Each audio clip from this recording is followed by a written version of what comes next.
Welcome back to the deep dive. Look, we're cutting through the noise today. We want to get you some immediate, high-impact knowledge straight from your source material. We're really focused entirely on action here because, well, if you've got a high-stakes interview coming up, you just don't have time for theory, right? That's absolutely right. Our mission today is taking that foundational roadmap from English for Job Interview Mastery, specifically Episode 7. And we're going to distill it into a clear, actionable guide for you. This material really promises that critical edge you might need. Yeah, exactly. And our goal for you, the listener, isn't just, summarizing. We want to provide the actual tools that are contained within these sources. We really want you to walk away with a clear understanding of those essential skills, the professional vocabulary needed, and just that overall confidence to succeed in basically any job interview setting. And the promise here is pretty compelling. It's saying, look, it's not just enough to answer questions correctly. The real goal is to answer common, and particularly those tricky questions, in a way that genuinely impresses the interviewer. And doing it using what the material calls natural English. It's framed as a kind of shortcut to professional fluency. Okay, let's unpack this right away. Let's start with the core requirements. Yeah. What is the source actually defining as mastery? I mean, beyond just basic language proficiency, what are the three non-negotiables? Right. So the material defines success through three specific strategic outcomes. It's presented as a method designed to make you seem, well, fully competent and integrated. First, you absolutely must respond with confidence. Okay, confidence, got it. Second, you need to utilize a targeted professional vocabulary. Professional vocabulary, right. And third, you've got to rigorously avoid common mistakes. Those things that immediately flag you as maybe inexperienced or unprepared. That's a powerful distinction, isn't it? Because, like you said, anyone can speak English. Maybe, but that specific blend confidence mixed with that professional precision that feels key. But let's get concrete for a second. When the source talks about professional vocabulary, what are we actually talking about? Can you give us a usable nugget right now, something people can, grab onto? Yeah, definitely. We need to move away from, say, passive language. For instance, instead of just saying, oh, I helped solve the problem, professional vocabulary demands verbs that convey impact, leadership. Think about using words like you spearheaded an initiative. Spearheaded. Oh. Or you optimized a process, or maybe you mitigated a risk. That shift, you see, from just general verbs to these high-impact ones, it shows you think strategically about your role and, importantly, its outcomes. That makes the distinction really crystal clear. It's not about confusing jargon. It's about actually communicating your value. Okay, but now let me push back a bit on that third point. Avoiding common mistakes. Are we talking simple grammar errors here, or is it something deeper? Because, look, if you're trying to use all this high-level vocabulary, doesn't the risk of a simple slip-up actually go up? That's a great question. And what's fascinating here, and this I think connects back to the broader context of the Echo Minds podcast mentioned in the source where culture meets language, is that many of these so-called common mistakes are actually cultural or structural faux pas. They're not just grammatical slip-ups. Okay. Like what? Well, for example, common mistake might be being overly humble or sort of passive when you describe your achievements. That doesn't always translate well in certain professional cultures, particularly where, self-advocacy is expected. Right, I can see that. Another mistake is maybe failing to structure your answers clearly. That can come across as a lack of polish or even respect for the interviewer's time. So these mistakes often reveal a lack of cultural fluency, not just a gap in linguistic skill. So mastery isn't just about the words you use, it's about strategically positioning yourself within that whole cultural and professional framework. Okay, that prepares us perfectly for the application side. This is where it gets really interesting. The source specifically breaks down how to master two distinct types of interview questions. Precisely, and they start with that gateway question, the one pretty much everyone faces. Tell me about yourself. Ah, the classic starter. It seems so simple, doesn't it? But like you said, it sets the entire tone. The source must be treating this as a kind of high-stakes rehearsal then? Why does it require mastery? Well, it demands mastery, because it's really your first big chance to deploy that professional narrative we talked about. And to demonstrate that natural English, the material promises. Now, natural English here doesn't mean like super informal or slangy. It means fluent, idiomatic, and really critically, not sounding overly rehearsed. Right, not robotic. Exactly. You need to sound polished, sure, but also conversational. This question is basically a structured elevator pitch, but delivered with the confidence and the professional vocabulary we just discussed.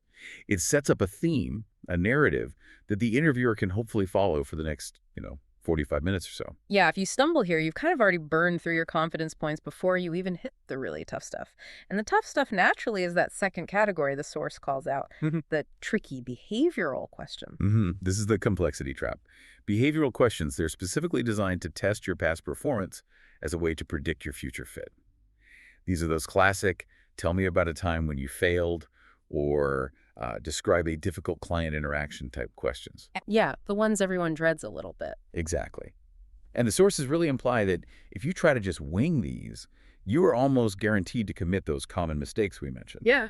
Being unstructured, rambling on, or maybe failing to actually highlight your results properly. Okay, so since the source promises a methodology to navigate these complexity traps successfully, we need to talk structure. The technical solution, if you like, for these behavioral questions seems crucial. What specific methodology is implied when they focus on strategic responses? Right. The underlying methodology that's almost certainly needed to handle these tricky behavioral questions effectively is the STAR method. STAR. Situation, task, action, result.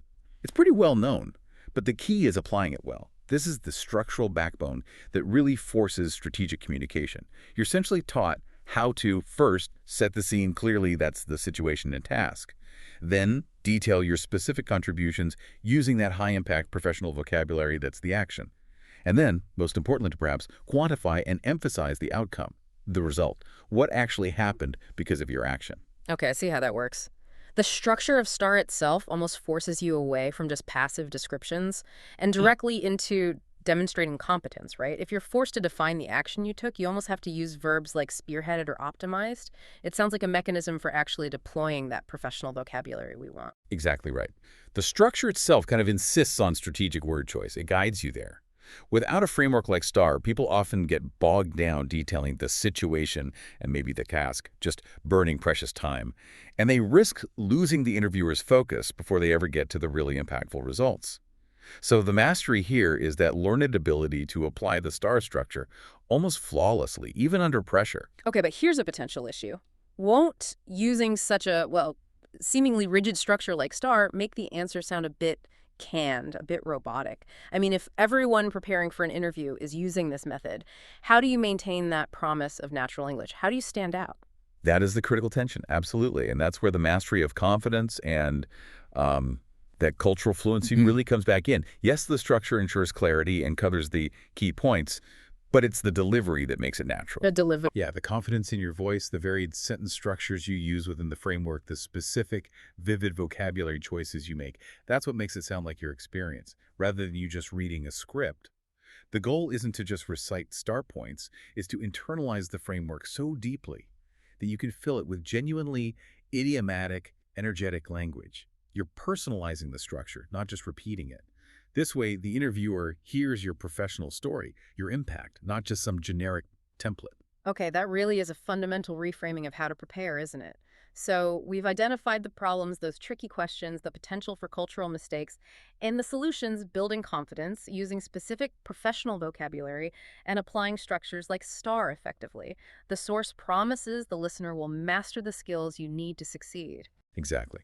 And this connects the immediate, very practical goal, nailing the job interview, to that broader educational philosophy we can infer from the source material. We know the Echo Minds podcast covers English learning, culture, and inspiring conversations. So this interview mastery episode, it looks like it's just the most high-stakes, maybe most immediate application of blending language and cultural fluency. Right. So the value really extends far beyond just getting through one job application. This sounds like a fast track to understanding professional integration more broadly. Precisely. The relevance for you, the listener, is that mastering these interview-specific skills acts as a massive shortcut. It really accelerates your understanding of that intersection between professional norms, cultural expectations, and the language you use. By learning how to talk about your results using those strategic verbs within a formal structure like STAR, you're essentially absorbing the core professional lexicon and the cultural expectations of that environment much, much faster than you might through just general language learning alone. Yeah, it's the difference between just learning the language and learning how to actually wield it powerfully in a specific professional context. That feels like the true deep dive takeaway here. Okay, quick recap then of our core findings. Mastering interview success requires a conscious focus on boosting confidence, utilizing specific professional vocabulary, think spearhead, optimize, mitigate, and crucially, avoiding those common errors, which, as we've discussed, are often cultural missteps, especially when you're tackling the classic tell me about yourself and those higher stakes, tricky behavioral questions using a reliable structure, like the STAR method. Right. And since the ultimate goal here is clearly stated as mastering skills, avoiding mistakes, and impressing interviewers by successfully blending that professional culture and strategic language, it does raise an important final thought for you, the listener. If the STAR method provides the universal how for answering these questions structurally, what specific cultural nuances do you think are actually hidden within the results section of those behavioral questions? What is an interviewer truly trying to uncover about your cultural fit when they listen to the outcomes you present? Are they looking for signs of modesty, or clear ownership, or perhaps quantified, even aggressive success? Something to think about. That's a great question to leave folks with. Keep exploring those high stakes intersections of culture and language, and we will catch you on the next deep dive.